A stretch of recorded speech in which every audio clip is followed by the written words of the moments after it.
Order. Questions to the Prime Minister. Mr. Gareth Thomas. Number one, Mr. Speaker. Prime Minister. Thank you, Mr. Speaker. Mr. Speaker, this morning I had meetings with ministerial colleagues and others, and in addition to my duties in this House, I shall have further such meetings later today. Mr. Gareth Thomas. If you've worked hard for a company, Mr. Speaker, and helped it succeed, surely you should be allowed to benefit a little from the profits that that company makes. So does the Prime Minister think it's now time for companies like Sports Direct to follow the example of the best British businesses and benefit from a small percentage of the profits? Well, we have encouraged companies to have profit-sharing arrangements, and we took action in previous budgets to do that. But what we're doing is going further than that, of course, which is making sure there is, for the first time in our country, a national living wage, which will come in April of this year. And that means for the lowest paid people in our country, people on minimum wage, it will be a 7.5% pay rise coming this April under a Conservative government. Rishi Sunak. Thank you. Mr. Speaker, with mounting global economic uncertainty, it was comforting to see this morning's figures showing record UK employment. In this new age of kinder consensual politics, does my right honourable friend agree that every member of this House should welcome the news that from North Yorkshire to North London, Britain is back in work? My honourable friend is absolutely right. Over the last year, we've actually seen more people in work in every region in our country, and that is something that's welcome. The unemployment figures this morning, which the House might not have had time to see, are very welcome. The unemployment rate is now the lowest rate in nearly a decade at 5.1%. The unemployment rate is now lower than it was at the start of the recession. The latest figures show unemployment falling by another 99,000. And we have today in our country the record number of people in work ever in our history, and a record number of women in work. Since I've become Prime Minister, 2.3 million more people in work, and I'm sure that's something the whole House can welcome. Jeremy Corbyn. Thank you, Mr. Speaker. Thank you, Mr. Speaker. It's nice to get such a warm welcome.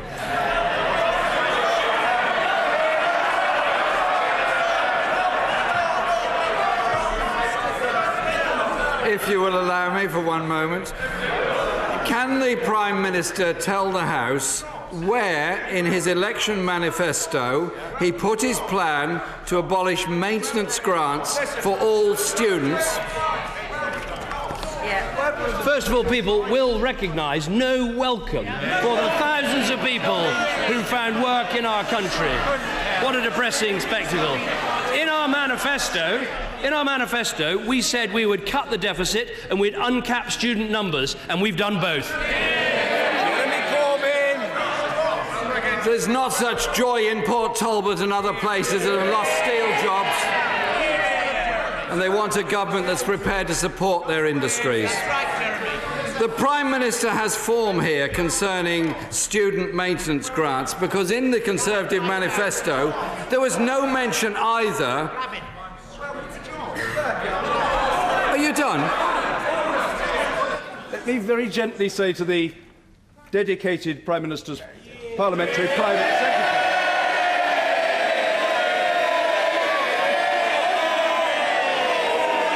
Calm yourself, man. Auditioning to be a statesman doesn't include chuntering from a sedentary position, man. Jeremy Corbyn. Thank you, Mr. Speaker. As I was saying, the Prime Minister has form here, because there was no mention of tax credit cuts in the manifesto either. This proposal will affect 500,000 students, not anywhere in his manifesto.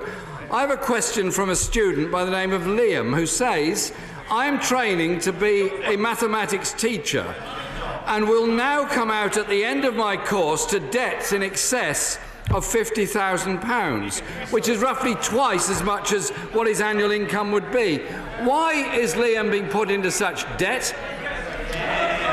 What I would say to Liam is that he's now in a country with a university system with more people going to university than ever before, and more people from low-income backgrounds going to university than ever before. In addition, what I'd say to Liam, and I wish him well, is that he will not pay back a penny of his loan until he's earning £21,000. He will not start paying back in full until he's earning £35,000. And our policy is actually going to put more money in the hands of students like Liam, which is why we're doing it. By contrast, the Labour policy, which is to scrap the loans and scrap the fees, which would cost £10 billion, would mean go back to a situation where people went out, worked hard, pay their taxes for an elite to go to university. We're uncapping aspiration. He wants to put a cap on it. Well, I'm pleased to say, Mr. Speaker, that Liam is actually trying to be a maths teacher, which might be able to help the Prime Minister, because he did say he was earning £25,000, which is more than £21,000, if that's a help. In 2010, his government... In 2010, Mr. Speaker, the Prime Minister's government trebled tuition fees to £9,000, defending it by saying they would be increasing maintenance grants for students from less well-off backgrounds. They're now scrapping those very same grants. They used to boast about them being increased. Where is the sense in doing this? Why are they abolishing those maintenance grants? The sense in doing this is we want to uncap university places so as many young people in our country who want to go to university can go to university. And that's what we're doing. And before too much shouting from the party opposite, when they were in government, it was Labour that introduced the fees and loans system. Now, given this is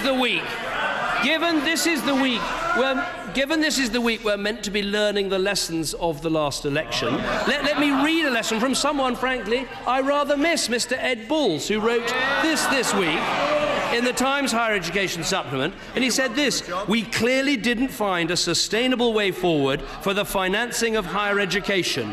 If the electorate think you've got the answers for the future, they'll support you." And I would say, in all honesty, to the Labour Party, when they were in government, they supported fees and loans. When we were in opposition, we made the mistake.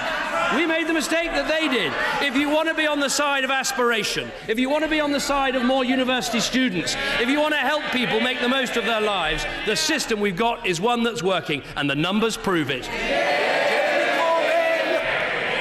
Mr. Speaker, that's from the very same Prime Minister who's taking away the grants that are designed to help the poorest within our society and give them access to higher education. I want to ask him about one particular group, though, that are being targeted by this government now: student nurses. Not mentioned in the manifesto, the repayments that student nurses will have to pay when qualified amount to an effective pay cut of £900 for each nurse. Why is he punishing them when we need these nurses within our NHS? Well, first of all, there are 6,700 more nurses than when I became Prime Minister. But the facts are these. I know the Labour Party doesn't want to face up to difficult decisions, but let me just give him this one statistic. Today, 2 out of 3 people who want to become a nurse can't become a nurse because of the bursary system. So by introducing the loans, nurses will get more money, we'll train more nurses, and we'll bring in fewer from overseas. It's good for nurses, it's good for the NHS, and it's good for our country, and it's only a Labour Party that is so short-sighted and so anti-aspiration that can't see it. The Prime Minister and I would probably agree that we need to be spending more and directing more resources in dealing with the mental health crisis in this country. And I've got a question from somebody who wants to help us get through this crisis by becoming a mental health nurse. And it's a woman called Vicky from York, and she's got a very real problem. I would not have been able to or chosen to study to be a mental health nurse without a bursary for the following reasons. I'm a single mum. I need support for childcare costs. I've got debts from a previous degree. I'm a mature student of 33. I would not take on further debts which would be impossible for me to pay back and be fair on my daughter. She is somebody who we need in our NHS. We need as a mental health nurse. We are losing her skill, her dedication, her aspiration to help the entire community. But 2 out of 3 Vickies that turn up wanting to be nurses are sent away by our current system.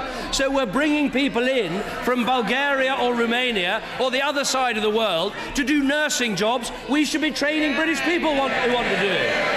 The British people want to train as nurses. The NHS wants those nurses. This government will fund those nurses, so let's help them train and improve our health service.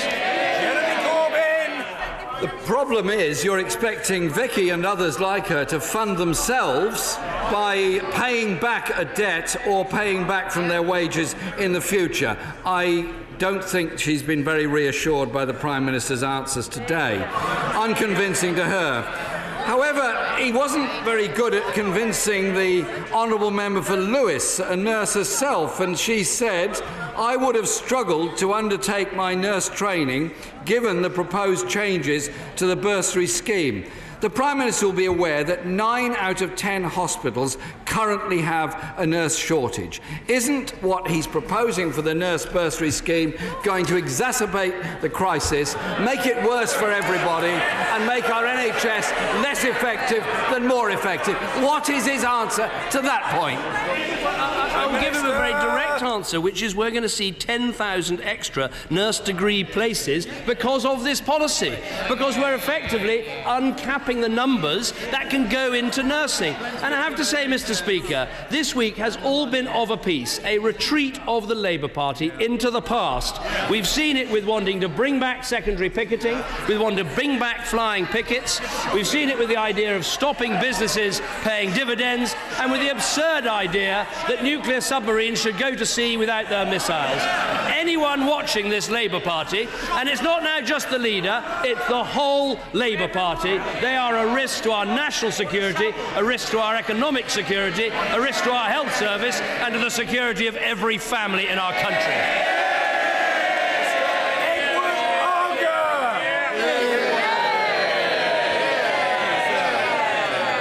Leicestershire and the East Midlands continue to be a powerhouse of jobs and growth, attracting investment from the UK and beyond, and we are rightly proud of the success of our local businesses in Charnwood. Does my right honourable friend believe that their continued ability to attract external and foreign investment would be helped or hindered were secondary picketing to be reintroduced? Well, first of all, let me say that the East Midlands is a powerhouse of our economy, and we've seen employment in the East Midlands in the last year go up by 17,000. But I think when businesses look at whether to invest in Britain, whether they're overseas businesses or indeed British businesses, they want to know we're going to have good labour relations and not a return to the 1970s of secondary strikes and flying pickets. And I think it is extraordinary for a party that spent so long trying to cast off that image of being in favour of these appalling industrial practices, has now elected a leader and is backing a leader who would take us right back to the 1970s. Angus Robertson. Thank you very much, Mr. Speaker. World attention on the conflict in the Middle East is focused on Syria and Iraq, and much less so on the catastrophe in Yemen, which has caused thousands of people to lose their lives and millions of people to flee their homes. Can the Prime Minister tell the House what the UK government is doing to support peace in Yemen? Well, we are doing everything we can with all the people taking part in this conflict to encourage them to get round a negotiating table, as they have done recently, in order to bring about what's necessary in Yemen, which is a government that can represent all of the people. You've got to make sure that both Sunni and Shia are properly represented in that country, and that's the only way that will meet our key national interest, which is to back a government in Yemen that will drive the terrorists, including Al-Qaeda in the Arabian Peninsula, AQAP, out of Yemen, because they have been and are a direct threat to the citizens of Britain. Angus Robertson. Mr. Speaker, thousands of civilians have been killed in Yemen, including a large number by the Saudi Air Force. That's right. And they've done that using British-built planes with pilots who are trained by British instructors, who are dropping British-made bombs and are coordinated by the Saudis in the presence of British military advisors. Isn't it time for the Prime Minister to admit that Britain is effectively taking part in a war in Yemen that is costing thousands of civilian lives, and he has not sought parliamentary approval to do this? I think the right honourable gentleman started in a serious place, but then seriously wandered off. Look, it's in our interest. It's in our interest that we back the legitimate government of Yemen, and it's right to do that. We have some of the most stringent arms control measures of any country anywhere in the world. But just to be absolutely clear about our role, we're not a member of the Saudi-led coalition. British military personnel are not directly involved in the Saudi-led coalition's operations. Personnel are not involved in carrying out strikes, directing or conducting operations in Yemen, or selecting targets, and we're not involved in the Saudi targeting decision-making process. But yes, do we provide training and advice and help in order to make sure that countries actually do obey the norms of humanitarian law? Yes, we do. Neil Parish. Thank you, Mr. Speaker. The recent floods in the north of England have caused untold misery to people, to householders, to farmers, to livestock, and also what we need is actually a long-term strategy for floods, so that and I know the Prime Minister has done a lot of work in Somerset and across the country. Some rivers need to be dredged, some need to be slowed down, and we need to manage our flood waters in a better way. Along with our long-term economic plan, can we have a long-term plan on floods? We absolutely can, and we do, and that's exactly what my right honourable friend, the Environment and Agriculture Secretaries are doing. We've got an unprecedented 6-year commitment of £2.3 billion, but as important as the money is making sure we have an absolutely joined-up approach, as you say, to dredging in some places, to building flood barriers in others, to managing the water in our landscape, including through farming practices, in a holistic way, so that we're using all the resources we have to reduce the likelihoods of floods. Gisela Stewart. There's concern on all sides about the recent rather patchwork approach to constitutional reform. We need a new Act of Union, one which sets out the rules and responsibilities so that the process of devolution by consent will be both fairer and more comprehensible. Will the Prime Minister agree to meet with me and other members of the Constitutional Reform Group to discuss a new Act of Union? We come from all the major political parties, including experts such as Lord Lisvane, better known to this House as the former clerk, Robert Rogers. I'm very, very happy to meet with the Honourable Lady, who has great expertise in this area. What I believe, and I think there would be common interest in this, what we are trying to do as a government is find a devolution settlement that works for all of the devolved nations of the United Kingdom, including, importantly, for England as well. Now, I think we've made some very good progress with the further devolution measures we've had in Scotland and in Wales, with the maintenance of the devolved assembly in Northern Ireland.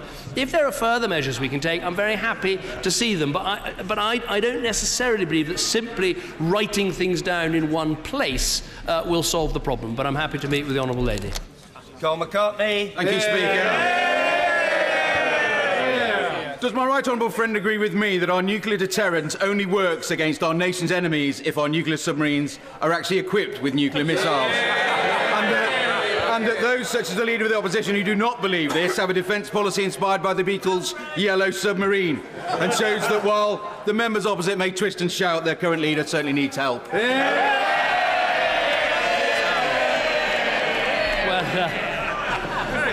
I congratulate my honourable friend on his ingenious question. Look, there's a comic element to sending submarines to sea without missiles in, but in fact it is absolutely serious, because the deterrent has been, on a cross-party basis, an absolutely key part of our defence, and making sure we've got the ultimate insurance policy, which we support on this side and we should vote on in this House. And all I can say when it comes to Beatles songs, I suspect that the Leader of the Opposition prefers back in the USSR.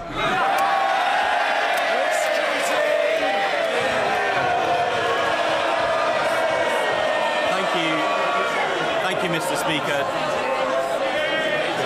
you, Mr. Speaker. Just under 2 weeks ago, a 16-year-old boy was murdered in a knife attack in my constituency.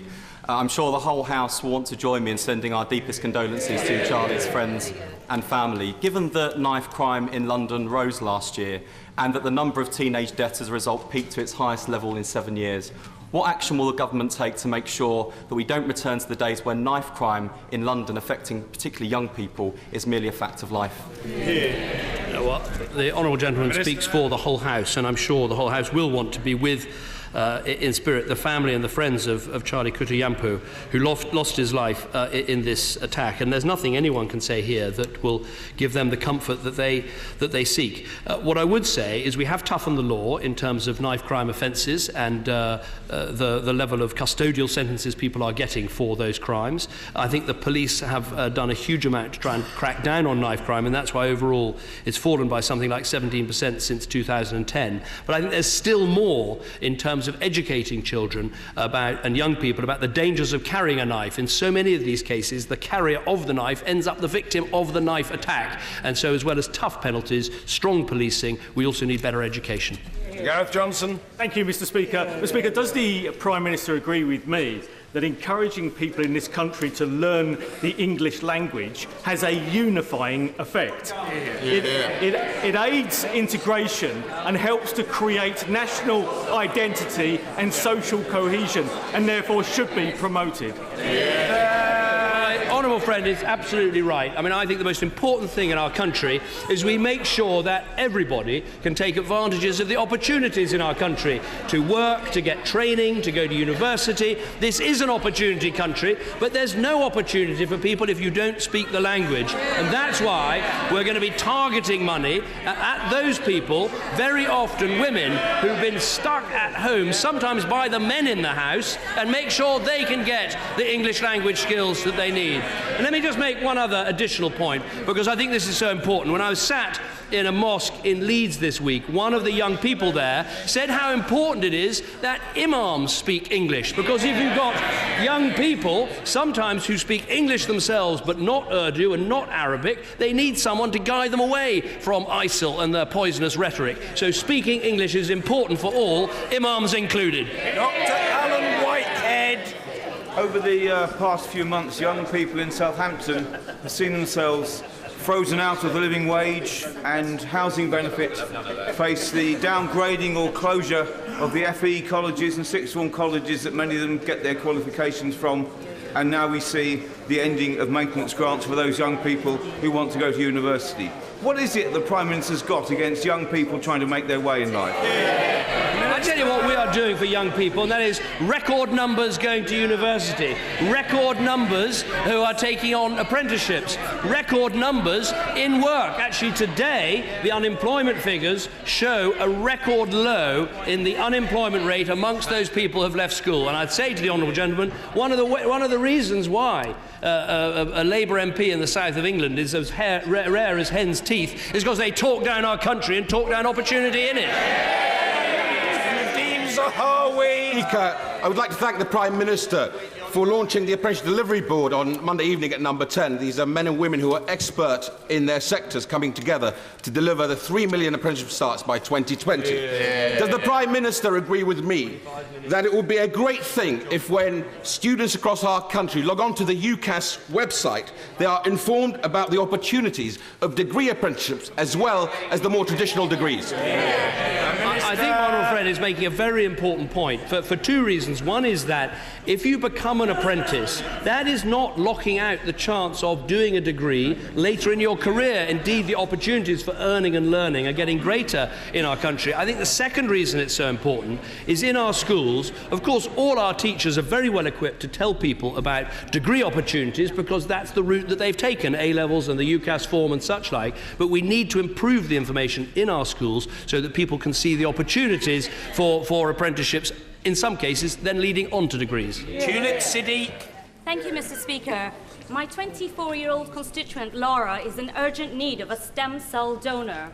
Her family's campaign, Match for Laura, is attracting global support, and on Saturday, the O2 Centre in my constituency will be running a spit drive to get as many people as possible on the bone marrow register. Will the Prime Minister join me at this event on Saturday, and will he send a message of support to those working to keep Lara alive? Prime Minister. I certainly will join the Honourable Lady in supporting Lara's campaign. I have had meetings with the bone marrow organisations in Number 10 Downing Street to support the matching campaign, and I'm sure by her raising it at question time in this way, many others will want to come to this event on Saturday and support Lara in the way she suggests. John Barron. The Prime Minister is aware that a number of colleagues and I await his response to our request made in November for a meeting regarding his EU renegotiations to discuss the importance of this Parliament, by itself if necessary, being able to stop any unwanted taxes, regulations or directives, which goes to the core of the issues such as control of our borders, business regulation, etc. Will he now meet with us prior to the next EU meeting? As my honourable friend can imagine, I'm having a range of meetings with colleagues about the European issue, and I'm sure that I'll be covering as many in our parliamentary party as possible. I've always felt with my honourable friend that he has slightly made up his mind already and wants to leave the EU whatever the results. I don't want to take up any more of his time than's necessary. Mr. Jonathan Edwards. Mr. Speaker, the UK government is a cheerleader for China to be awarded WTO market economy status because it wants the City of London to become a major trading centre for the Chinese currency. MES for China would make it nigh on impossible to impose tariffs on Chinese steel despite its dumping strategy. Is this not a classic case of, once again, the Westminster government putting the bankers of London before manufacturing workers in Wales and the rest of the UK? I have to say, I think the honourable gentleman is wrong both on content and on approach. The two issues are separate. There are market economies that Europe still puts dumping tariffs on. We actually did that recently with America, and we've done it in the past with Russia. So I think we should take these two issues separately. We should continue to pursue robust action against China, which is exactly what we're doing, based on the merits. But in terms of a closer relationship, trading relationship with China, I want to help those Welsh businesses, including companies like Airbus, to break into Chinese markets and make sure we get the best for British jobs, British manufacturing, British exports. That's what we want in our relationship with China. Jones. Speaking of Airbus, Mr. Speaker, the Mersey D region, which straddles the England-Wales border, is one of the most dynamic industrial areas of the country. Will my right honourable friend welcome the establishment of the all-party Mersey D group, which has been formed to promote the economic success of the region? And will he urge his ministerial colleagues and the Welsh Government to cooperate with the group in its work? First of all, let me join my honourable friend in welcoming this new group. I think it is important, when you look at the development of the Welsh economy, very much to think of how North Wales can benefit from growth in the northwest of our country and the links between the northwest and Wales, which this group will be examining. Clearly, HS2 and what happens at Crewe will be a vital part of that process, but I'm very happy to talk further with him. Sir Nigel Dodds. Will the Prime Minister reiterate, not just on behalf of the Government, but speaking for the whole of the House, I believe, the unconditional and unequivocal support of the British people for the people of the Falkland Islands to their right, to their inalienable and British-held right to self-determination, and that will not be undermined in any way by some kind of accommodation or some kind of negotiations in which the people of the Falkland Islands may have an enormous say but have no veto. They should have a right to determine their own future. The honourable gentleman has put it better than I ever could. The people of the Falkland Islands have spoken as clearly as they possibly could in that referendum, and they want to maintain the status quo. And as long as they want that, they have that guaranteed from me. And I find it quite extraordinary that the Labour Party now want to look at trying to change the status and give away, something people absolutely consider to be their right, and that will never happen as long as I'm in Downing Street. Thank you, Mr. Speaker. As a former Cub Scout leader and Queen Scout, I'm pleased to say that Scouting is thriving in Harrow. This year marks the centenary of the formation and founding of Cub Scouting across the UK. Will my right honourable friend join me in congratulating the 150,000 young people who participate in Cub Scouting every week in the UK, congratulate and thank the leaders who give up their time voluntarily to enable young people to sense adventure in a safe environment, and call on more people to volunteer as leaders as part of the big society movement. No, well, I absolutely agree with my honourable friend. The Scouts are a great part of the big society, and we've provided them and other uniformed youth groups with over £10 million of funding since I've become Prime Minister to help them do the excellent work that they do. I've had a letter recently from Bear Grylls, the Chief Scout himself, looking at what we can do to welcome this centenary and give this fantastic organisation a big centenary boost. Harriet Harman. Thank you, Mr. Speaker. The Prime Minister may be aware and should be aware that Sheffield Forgemasters announced this morning a loss of 100 jobs in this crisis-hit industry. Many of those jobs will be in my constituency. We have had lots of warm words, hand-wringing and some crocodile tears, both from the Prime Minister and ministers in this chamber. Yeah, we've had rubbing. About the tsunami of job losses across the steel industry. Yes. Can he tell me when he's actually going to do something to actually support world-class companies like Sheffield Forgemasters? Prime Minister! First of all, we have taken action, and including the action on energy bills, which will save these industries £400 million in this Parliament. Now, the honourable gentleman chose to inject a bit of politics into this. Well, let me inject some back. When the Labour Party were in power, what happened to employment in the steel industry? It was cut by 35,000, cut in half. Where were the carve-outs from the energy bills then? Where were the special arrangements for taking votes in Europe that we put in place? Where were the rules for making sure that we buy British steel here when it comes to public procurement, as we will for HS2, for the carrier programme? And also, if he's interested in Sheffield Forgemasters, he might want to have a little word with his leader about something called a Trident submarine.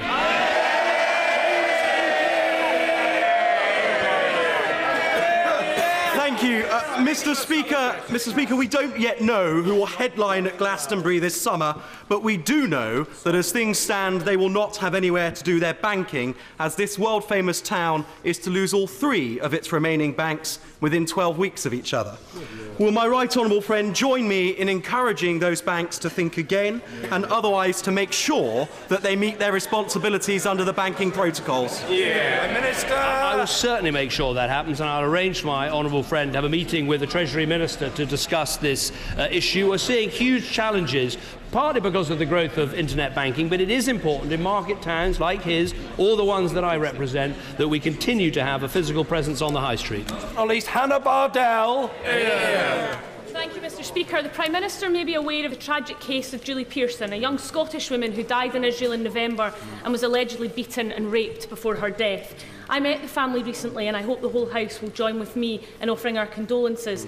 They are struggling to get answers from the Israeli government and authorities, in particular getting her autopsy report. Will the Prime Minister meet with me and look at this case to put pressure on the Israeli government and authorities into Julie's death so the family can get the answers they want and ultimately get justice for Julie? Prime Minister. Well, first of all, I'm not aware directly of this case, but I will certainly take it up on her behalf with the Israeli authorities, because it's important that our constituents get answers on this matter.